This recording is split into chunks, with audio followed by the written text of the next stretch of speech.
اللہ اور اس کے رسول کے نام پر بنے اس ملک میں آج اللہ کے رسول کی عزت و حرمت شیطانی مغلظات کا نشانہ بن کر وقت کے حکمرانوں کی جانب دیکھ رہی ہے۔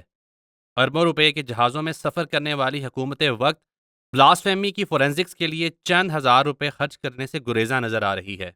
حب اللہ اور حب رسول سے سرشار دل چیخ چیخ کر سوال کر رہے ہیں کہ آخر کیوں اسلامی جمہوریہ پاکستان میں کتاب اللہ چند ٹکوں کی وجہ سے غلاظت میں لتھڑی پڑی ہے۔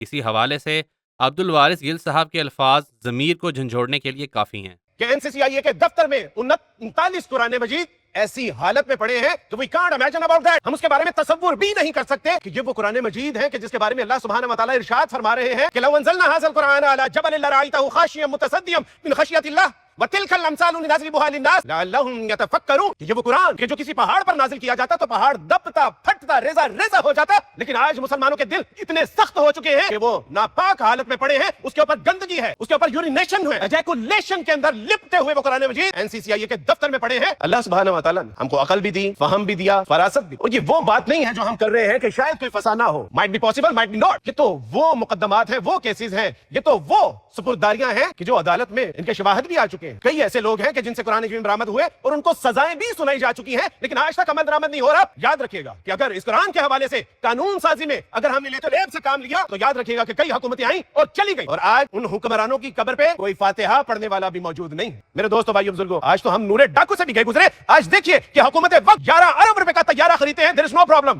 آپ ایک نہیں 2 خریدیے تاکہ دیگر ممالک کے اندر جب آپ جائیں تو پاکستانیوں کی عزت اور بڑھے، there is no problem. لیکن کم سے کم اتنا تو کیجئے کہ NCCIA کا جو آپ نے اینٹی بلاسفیمی ونگ بنایا ہے اس میں 3 افراد، 2 SI ہیں، 1 کانسٹیبل ہے اور 1 اعلیٰ افسر ہے، گاڑی ہے، پیٹرول نہیں ہے، قرآن برآمد ہوتے ہیں، ان کی فرینسی کرنے کے لیے 15,000 روپے کا بجٹ نہیں ہے ہمارے پاس۔ واٹ از دس؟ اب ضرور خریدیے 11 ارب روپے کے 2 4 5 خریدیے، لیکن اللہ اور اس کے رسول صلی اللہ علیہ وسلم کے دین کو یوں بے یاروں مددگار تو نہ چھوڑیے۔ اے خاصان رسول وقت دعا، امت پہ تیری آ کے عجب وقت پڑا ہے، جو دین بڑی شان سے نکلا تھا وطن سے، پردیس میں وہ آج غریب الغربا ہے۔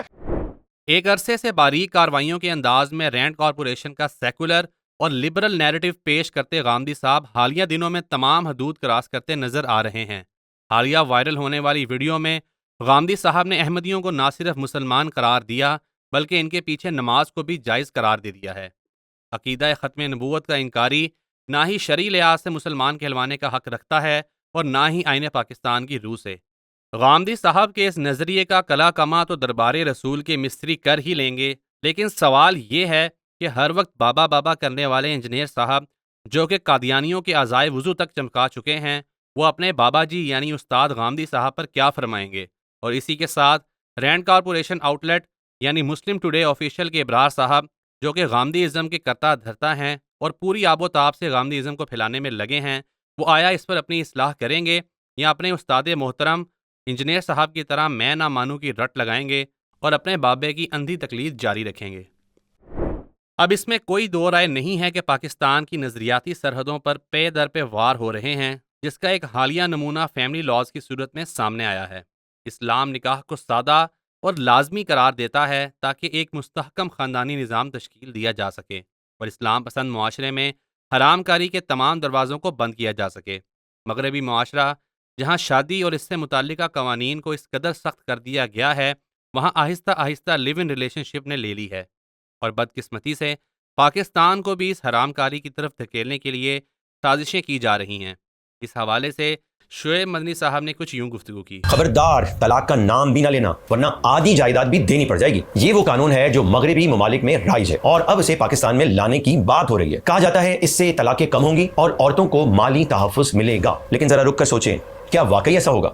ایک سادہ مثال لیتے ہیں۔ ایک شہر میں ہر سال 1000 شادیاں ہوتی ہیں اور صرف 50 طلاقیں ہوتی ہیں۔ اب ان 50 کیسز کے لیے قانون بنایا جاتا ہے کہ طلاق کی صورت میں شوہر کو اپنی جائیداد دینی پڑے گی۔ یہاں سے مسئلہ شروع ہوتا ہے۔ اب شادی صرف رشتہ نہیں رہی بلکہ ایک فائنینشیل ڈیل بن گئی ہے۔ مرد سوچتا ہے اگر کل کو طلاق ہوئی تو میری آدھی کمائی چلی جائے گی، نتیجہ کیا نکلے گا؟ شادی سے بچنے لگتا ہے اور اس کی جگہ پر وہ کہتا ہے کہ یار چلو لیو ان ریلیشن شپس یہ کر لیتے ہیں، یعنی بغیر نکاح کے ایک ساتھ رہنا، تاکہ نہ کوئی ذمہ داری ہو اور نہ کوئی فائنینشیل لاس۔ کئی سال ساتھ رہ کر دیکھیں گے، اگر بن گئی تو شادی کر لیں گے ورنہ اپنے اپنے راستے۔ یہی وہ دروازہ ہے جہاں سے معاشرے میں بے راہ روی داخل ہوتی ہے، نہ نکاح نہ ذمہ داری،